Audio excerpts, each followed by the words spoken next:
A kínai, arra a kínaira gondolom, hogy ott a sétáló utcán. Interlektül, igen. Interlektül, jó. Ott a üzében Lacika, oda mész, nagyon jó. Interlektülbe, légy szíves, menjél be. És mondd meg, hogy tegnap voltam én ott, nem, azt elhoztam. Ilyen centis pöttyök. Meg vannak rendelve. Elvileg ma készen van, nem mondtam. Ilyen csettőhoz kell. Igen, Lacika adott 600 forint per csomag, 500 darabot. Fogadtál egy? Ez egy szállap?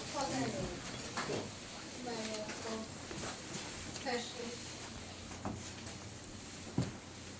Mondd meg, hogy tegnap ígérték már meg.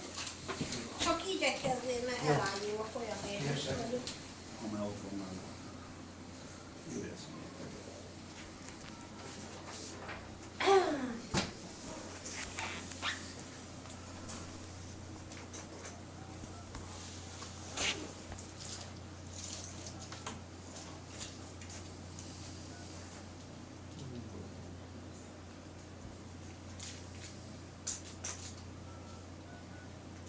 Ugye, hogy van benne egy pici? Igen, van benne az alsóban. A tetején, mint a színvonalán, ez párhuzamosan, ebbe itt van egy kis. De nem sablonnal mutatja a kertes, nem? Nem. Kerekbarát. Ezt kézzel furtam.